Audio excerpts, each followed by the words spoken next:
Okay. I look bald, is that it? Yeah, I think we're cooking here. Yeah, we are. Okay, this is Jerry DeBrescia interviewing Gordon Hunt about his time in the military. Gordon, can you tell me, just for the record, your hometown? That was Lakewood then. Lakewood. And you graduated from Hancock Central? Yeah. 67. Was your dad in the military? No. No. Okay, I'm going to sit back here a little bit. You went from high school into the Marines. You didn't go into a job first, right? Oh no. No, I was on a 120-day plan. Okay. You could get 3 months before you were, and that would come off your reserve time. Okay. Okay. So you enlisted. I think you told me once, but where did you enlist? Did you go in with somebody else, or? No, I enlisted in Scranton. Okay. The post office in Scranton. Okay. It wasn't under a buddy system or anything. No. Just no. Straight draft. Okay. And that's where you were sworn in. You were sworn to the service at Scranton. Oh yeah. Right. Okay. Remember I'm sure you do. What was your date of enlistment? The date that I went in, the 5th of July. July. Okay. Okay. And you went directly from there to where for basic? At Paris Island. Paris Island. Okay. How long was your basic back in those years? 8 weeks. 8 weeks. Okay. And you went from there.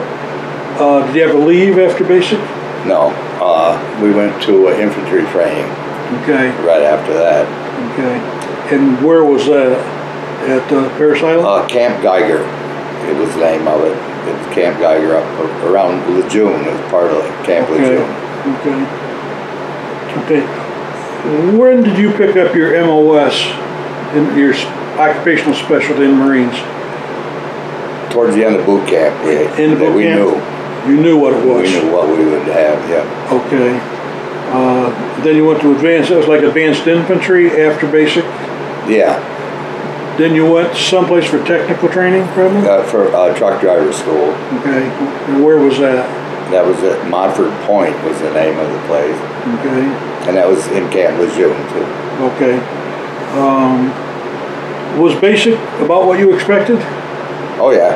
Was that? Yeah, I figured it wouldn't be easy. Yeah. What was the biggest surprise? Was there a big surprise?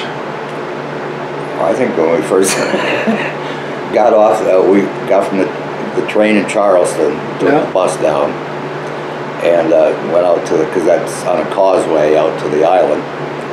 And when we got out there, we had, he says, you've got 5 seconds to get off this bus and be on the footsteps, and 3 of them are gone. And there you are. Ran. So we're good then. We're still good, yeah. So you went to technical training, then you had to leave after that, I think you said before you... Right, I had to leave then. And then the staging in California, Camp Pendleton. Okay. And you had about a month there. Right. How many units did they stage at one time? It wasn't just well, you weren't in a unit then yet, were you? No, we weren't you didn't get into your unit till you went overseas. Okay. But they have groups, different stages of being ready. What staging is just getting ready for the plane going out. Okay.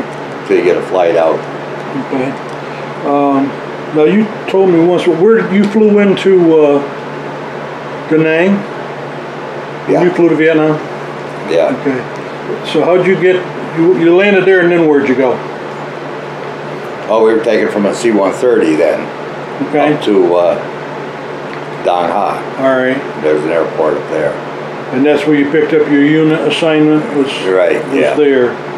Okay. So did they have any kind of familiarization or training there, or did you just get right to work? You went right to work. Right to work? Yeah. Yeah. Okay. When you got there at Dong Ha, did they give you a briefing on what the real mission of the unit was? What were you there for? No. No? Okay. No. Well, you probably got something about you were in support of 3rd Marines. Yeah.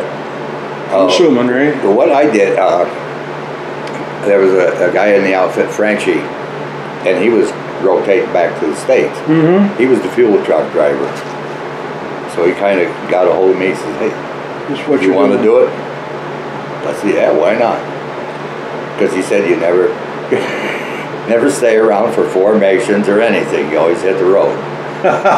Really? You get on Saturday when they'd have a formation inspection. Yeah. You go do your Contian or rock pile, whatever. Right. Right. Was the rock pile a really hot spot when you first got there? Pretty much. It was off and on, you know. Sometimes you go in there, you wouldn't even know there's anything going on. Yeah. Well, when we talked before, you talked about the rock pile. Yeah. And I was talking with somebody else that was in the Army over there. I don't know where he was. And I said, yeah, this guy down in Carbondale said he was at the rock pile. And he says, he was. He says, you better talk to him about that. And I guess depending on what operation was going on, maybe. Right. How hot it was. Now, it was worse at Camp Carroll, I would say, because I used to have infantry go up the road with me. Really? On these LES. Now, they didn't normally go with you? No, not usually. Not usually. Camp Carroll they did because they were too many of them in there. They were right. What was the normal or an average length of your trip that you were taking? Because you were supplying forward units, right? Yeah. Artillery?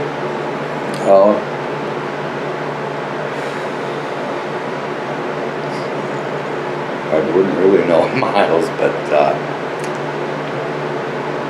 I'd say probably 10, 15 miles. 15 miles? Yeah. Yeah. Maybe some of them a little farther, but... Right. Now, did those trips change a lot over the time you were there, getting better or worse or more dangerous or more secure? Or was it always about the same? Yeah, once in a while it'd get a little worse. Mm-hmm. And there was I'm trying to think. It was going on in Contian, Camlo Village. You had to go through the village. Mm-hmm. And that was a little scary there. Right. You told me once about a guy, one truck got blown up, knocked down, whatever, disabled. You took the driver. Where was that? What trip? What destination was that? That was up Highway 9, so that would be right outside of Cam Low. I was headed for the rock pile myself. Really? Now, when you went to the rock pile, there were artillery units there that you were resupplying. That was your purpose in going there, right? That was your purpose in going any place. Yeah, I was gassing up the guns. Right. Now, were you trained to fire any of the weaponry? Or did you fire any of it yourself? No. No. Okay. As you were there, you went in May of, or February of '68? Yeah. So that was during the Tet Offensive? Yeah. Did the morale of your troops in your area get better or worse over the next 12 months because of that or result of it?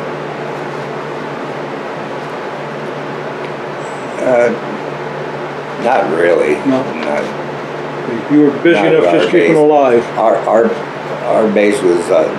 They kept some guns there around the perimeter, so you know they didn't bother us too much with that artillery there. Right. Because we could shoot down and they could shoot down into the village. The village you were at. Yeah. So you weren't on the high ground. Oh, we were on our own hill. We were separate from Dong Ha. We were called Dong Ha West because we draw fire from them too. Okay. And then we were better off because they hit the ammo dump one time. Yeah. They, you listed a number of operations. Well, you said you were in how many operations while you were there? 42. 42. Tell me about a couple of them you listed here. I'm sure they were the bigger ones. I'll give you the name here in a minute.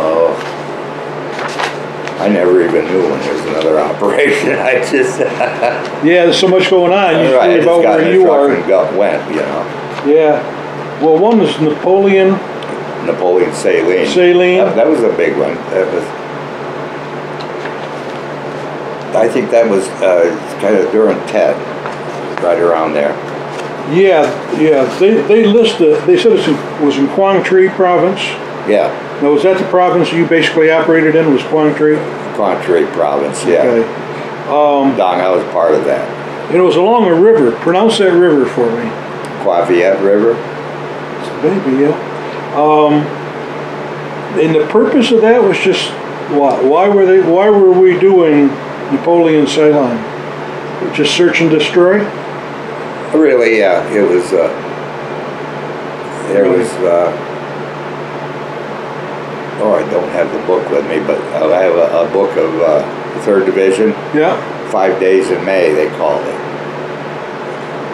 And it was Dido, and in that village they seized a lot of rifles, AK-47s, ammunition. Okay. Well, it was roughly during that time that Virginia Ridge. Yeah, that was another. Was also going on, I think, during some part of that. Yeah, it would. Yeah. Was that any different from Napoleon Saline, or just no? Different location. Yeah, they were just about all the same. All the same. Yeah. Okay. Yeah, they had one that was a little. Utah Mesa was another one you listed, and that was. They were, like I said, just about all the same because I did the fuel. I wasn't really in on the. Right. The only time I manned a gun was we took supplies down to Way City. Mm-hmm. Because the Citadel they had taken over. Yep. And our guys were out of sea rations, out of ammunition. So we went down and we had to man the guns on a Navy, they called a brown water Navy. Yeah. Yeah. It was the brown water Navy, and we manned the guns, manned the 50s and 60s. Okay. So the brown water Navy was just basically what they called the Navy that operated within the interior waterways of Vietnam. Yeah, because all the rivers were brown. Yeah. At the end of Way, what was the Marines, or what was your organization's opinion of how things had gone with most of the Tet Offensive in Way? Were we satisfied that we pushed them back and we won that particular? Yeah, they took over the Way City. We took it over. Yeah, great. And there were a lot of them. They killed an awful lot of people there, I know that. Yeah. They were all over the place. Yeah. Now you went into Quezon too, right? Yeah, I was in a convoy when they pulled them out. Mm-hmm. I went in to help, you know. All right. Did you see any other guys from Hancock that were at Quezon during the siege? No. No, okay. Yeah, I think there were a couple guys. I'm not sure who they were. I didn't realize a year before there'd been a siege at Quezon in '67. Oh. Yeah. But it wasn't as well known because it wasn't part of the Tet Offensive. It wasn't, yeah, it wasn't. Right. But that was a bad one then because the guys told me they had to, they'd go out and shave and that would be it. They'd hit you every day at the same time, they told me. Really? Yeah, that guy that was going to be interviewed, that's where he got the Silver Star, was defense of that. Yeah, the case on was pretty bad. Yeah. And we only went in just to fill the guns and bring them out. Yeah, that's enough. Because they were, you know, yeah. That's enough. And couldn't believe it, how it was, you know, B-52 strikes in the perimeter. And, it was really... When they scheduled, or they didn't tell you about the schedule probably, but when you had an operation, any operation, was there usually a pattern to it? Did they usually go with artillery first and then airstrikes and then send in the ground troops, or wasn't it that way? Well, with us, the Marines did the vertical envelopment because we had our land, sea, and air. Yeah. They would use naval gunfire and the F-4s, Yep. the Phantoms, Yep. and then tanks and. So they did soften it up. Go in. Yeah. Right. That was kind of the. Okay. Because reading about it, I didn't get that it was that clear, but it seemed that'd be the logical thing to do. So. Yeah, that was. Yeah, they kind of loosened things up. Yeah. Was the 16-inch Navy guns did a lot of damage. And they could reach from. They could reach all the way inland. Yeah. Really? Yeah. When they fired them out of the sides, it moved 3 foot, the whole ship. And those are big battleships. Yeah. You mentioned that you were in operation with loading team off the coast. Tell us about that. The loading exercise you did, or what work you did. Oh, that was, Vietnam was done. I was out of there. Oh, okay. But from the ship, you had to get on the mike boats. You had to back the jeeps and trailers on, and then you do your beach landing practice and everything. Right. So what was? I'm assuming what was different between your first 12 months and the rest of your duty? Did it change? Did the war change? Oh yeah. During that period of time? Yeah. I refueled the planes in Cherry Point when I was there. That was my next. Why I extended was my orders came up for Quantico. Okay. And I'd be a bus driver. So didn't want that. So I said I'd rather stay here. Yeah. And then I got Cherry Point, so I said, okay, I'll take that one. That was pretty good. It was air wing. Yeah. And I defueled planes. Yeah.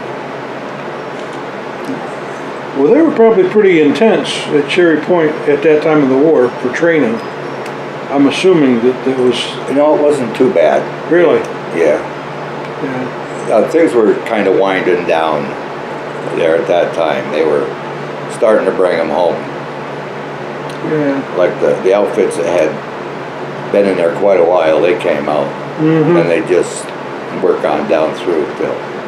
Well, the 3rd Marines stayed over there after you came back, right? When did they bring them back? 3rd Division? 3rd Division, rather. They came out in 70 sometime because I was down in I was in Okinawa. Okay. At my last year. I was Camp Schwab, and then we left from there for when we went on the ships and everything. And I met a guy that I knew in our old outfit at 412. Okay. Tell me about the Walking Dead again. I know that's not your unit, but what were they? Why were they called the Walking Dead? Well, they used to get wiped out. Nothing for them to have maybe 4 or 5 guys left out of a platoon. You know, they used to say they could go on R&R and somebody get shot. You know, Now they were north of you. They were closer to the. No, they were right with us. They're right with you. Yeah. Okay. Because Carlos Hancock was with them too. He was the sniper that you probably heard about him. He was with 9th Marines. 9th Marines. 267 shots, and he had 267 kills. Wow. He didn't. What do you remember the most about your time in Vietnam? The most vivid memory you've got about something going on over there? Good or bad? I think the guys that I worked with, they were all, the other drivers, everybody got along. It never, we were all in it together, and you know, it was. Great. And when you saw the guys later, like in Okinawa, like I said, I saw 2 or 3 of them. I saw one in the Philippines, and it was the same office, same outfit. And, you know, just to see them again, you know. Yeah. Because actually you didn't rotate back and forth as a unit, it was individual. Always individual. Yeah, right. When your 13 months was up, you could. That was 13, not 12? 13 we had. Really? Okay. So you were there, and then when you came back, things were different, at least than when you were in high school. Someday somebody, one of your kids or grandchildren or something, hopefully they'll be watching this, what would you like to tell them about your time over there? What was really the most satisfying or the message you'd like to leave them? I don't really. No, I'd just tell them that, you know, they don't even teach that anymore, but you have to kind of tell the kids that, you know, what you did. Right. And they see my picture there. Yep. My granddaughter will say, "Who's that?" Yeah. Yeah. A little younger then, so. Yeah. Yeah, it's a different thing. I might cut this out of this thing. When I was a kid, and I'm a little bit older than you, everybody's in World War II made a big deal out of it. Right. For my whole childhood. Yeah. It was a lot different. Our war wasn't like that. Yeah. Right. You guys were. Everybody hated you. Yep. You came in. You came into California to have the Hare Krishnas there, and. Yeah. Yeah. Now, did you feel it as much when you got back home in Northeast Pennsylvania and Southern Tier? Not as bad here because. Yeah, I've heard people say that. Or, yeah, there's a lot more. In a bigger city, I imagine they had more problems. Yeah, you know, guys get. Yeah. Well, you lost one friend from here in Vietnam, right? Yeah. And when did you find out about him? About his death? Dennis. Yeah.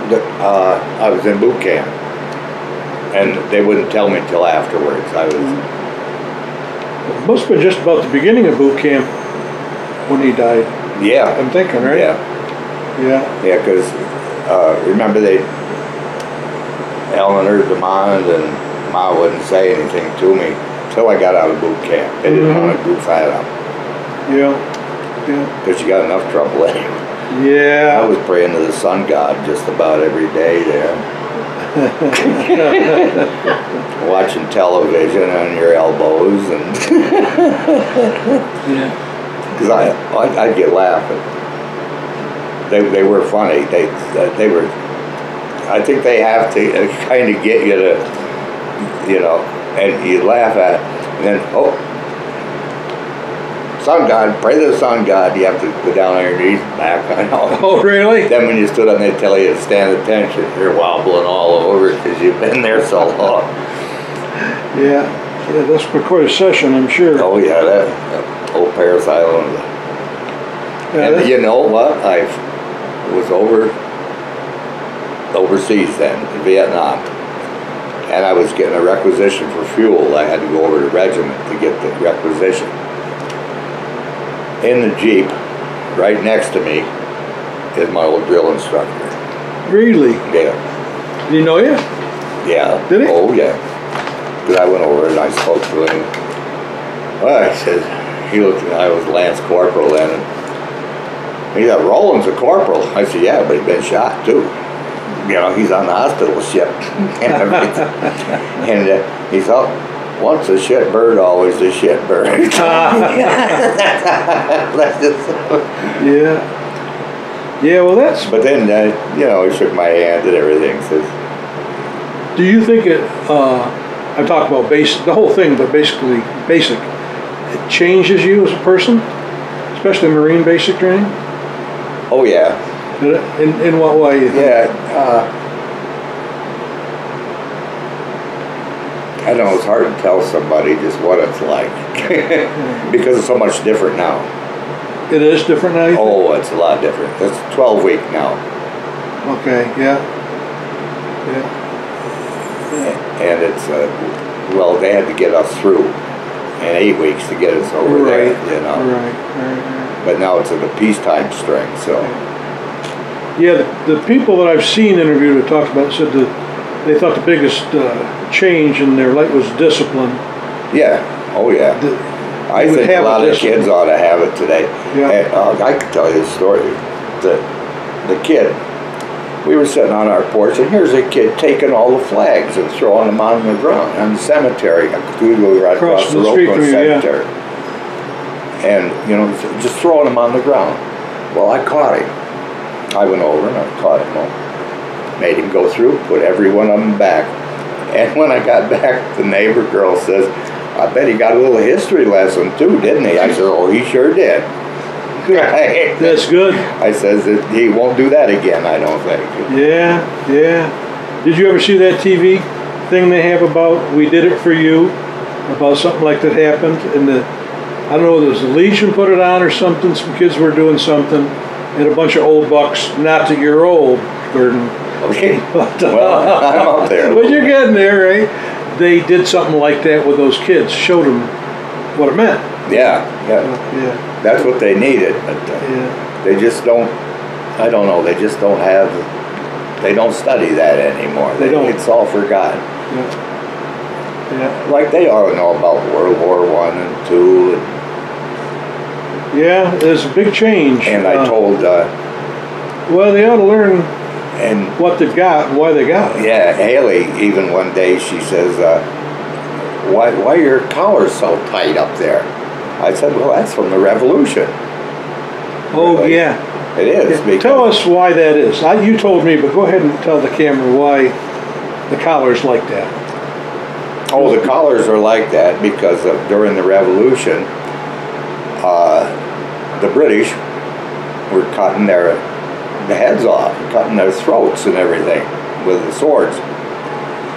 So the Marines came up with the idea of the leather strap around their neck. And it ended that. Yeah. That was it. Yeah, that's valuable history. No doubt about it. Yeah, that was. Well, good. We had to go through classes like that. There were times that you'd go in, you'd have to, you know, here's a Chesty Puller. He was at World War II.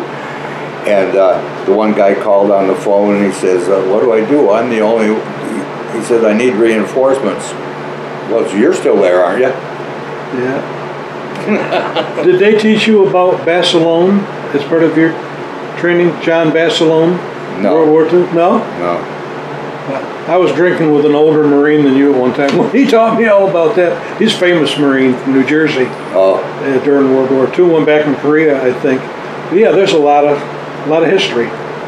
This is all part of the story. Yeah. Oh yeah, they. Well, is there anything else you'd like to add while we're all set up here? No, I don't think so. That's okay. Good. Well, good. Well, I appreciate you doing it. Oh, okay. And I really, it was an honor to do this. I mean it. Very pleased to do this. Thank you. That's it, folks. Okay. I'll put the cartoons at the end of it and be all set. Here you go. Yeah, there you go.